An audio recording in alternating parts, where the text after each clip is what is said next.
주거 전용 지역인 남해 독일마을 내 영업 허가 여부를 두고 남해군과 주민들이 오랜 갈등을 겪고 있다는 소식 지난해 전해드렸었는데요. KBS 보도 이후 독일마을 사정이 전국적으로 큰 관심을 끌었습니다.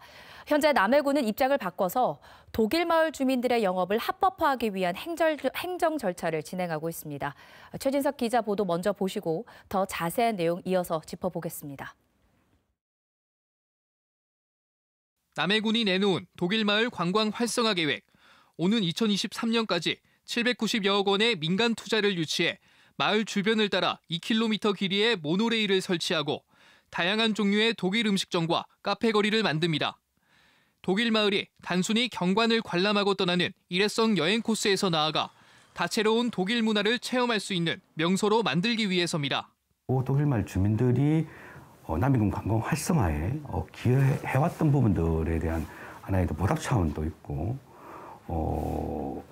전체적으로 보면 남해군의 대표 관광지인 독일 마을을 활성화시키기 위한 하나의 방법으로 고민을 하게 된 거죠. 지난 2005년 독일 마을 조성 이후 15년째 갈등을 겪었던 주민들의 영업 활동도 허가하기 위해 지구 단위 계획도 변경하기로 했습니다. 지난해 5월 KBS 보도 이후 독일 마을의 갈등이 전국적인 이슈가 되자 영업을 허가하기 위한 절차를 본격적으로 진행한 겁니다. 남해군은 추진 과정에서 인근 마을 주민들과의 갈등을 예방하기 위해 독일 마을 권역 주민 상생 협의체를 꾸려 지속적인 대화로 합의를 이끌어낼 계획입니다. 독일 마을 주민들은 크게 환영하고 있습니다. 거의 60년 가까이 독일 사람들을 상대하면서 보고 우리와 비교한 차이점들을 이렇게 소상하게 쉽게 설명해 주면은 너무 감사하다는 거예요. 전국적인 유명 관광지였지만 해묵은 갈등을 겪어온 남해 독일 마을. 이르면 오는 3월쯤 영업 허가 절차가 마무리돼 새로운 활력을 되찾을 것으로 기대되고 있습니다. KBS 뉴스 최진석입니다. 네, 취재 기자와 더 자세한 이야기 나눠보도록 하겠습니다. 최진석 기자, 이 독일 마을 주민들과 남해군과의 갈등, 이게 얼마나 오래된 얘기입니까? 네, 독일 마을은 지난 2005년에 만들어졌습니다. 현재 파독 광부와 간호사의 가족, 그리고 일반인 등 40여 가구가 살고 있는데요. 독일 마을 주민들은 마을 조성을 추진할 때 남해군이 투자 설명회를 열어서 자신들에게 남해로 오면 맥주와 음식을 팔 수 있도록 제안했다고 주장합니다. 예. 하지만 남해군은 그런 제안을 한 적이 없고 독일 마을은 주거 전용 지역이라고 선을 그어왔는데요. 그런데 독일 마을이 점점 유명해지면서 인근에 상권이 만들어지고 많은 관광객들이 오자 주민들이 더 적극적으로 영업 허가를 요구하기 시작했습니다. 이 과정에서 일부 주민들은 지난 2015년부터 2019년까지 남해군으로부터 11차례나 고발을 당하기로 했는데요. 주민들은 이에 반발해 지난 2019년 남해군을 상대로 강제이행금 부과 취소 소송을 내기도 했습니다. 이렇게 법적 분쟁으로까지 번질 만큼 오랫동안 서로 입장차가 좁혀지지 않고 있었습니다. 그러니까 그만큼 갈등이 오래됐다는 건데 남해군이 입장을 바꾸게 된 계기가 있을까요?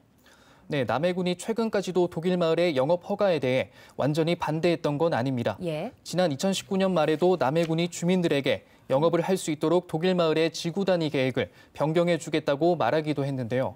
독일 마을 조성 초기 정체성 훼손을 우려해 영업을 허가하지 않았던 입장과는 달라진 겁니다.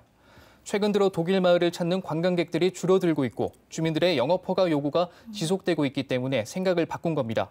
하지만 구체적인 계획이 나오지 않자 주민들은 여전히 불만을 갖고 있었던 상황이었습니다.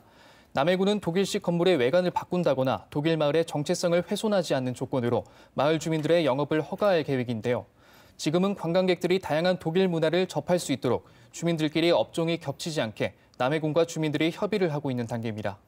지난해 이와 관련해서 KBS 보도가 있었잖아요. 이게 어느 정도 영향이 있었을 거라고 보십니까? 네, 그렇습니다. 저희 보도가 5분 분량의 심층 리포트인데요. 예. 보도 이후 한 포털 누리집에서만 96만 차례의 조회수를 기록했습니다.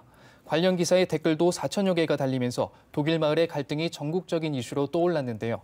그동안 독일 마을 주민과 남해군의 갈등을 이 정도로 자세하게 분석한 뉴스가 없었던 터라 반응이 더 컸습니다. 독일 마을 주민 한 분도 지금까지 나온 기사 가운데 가장 사실적이었다고 평가를 했습니다. 짧은 기사가 아니라 두 개의 주제로 나눠 양측의 입장을 심층적으로 보도한 덕분에 이런 평가를 받았다고 생각합니다.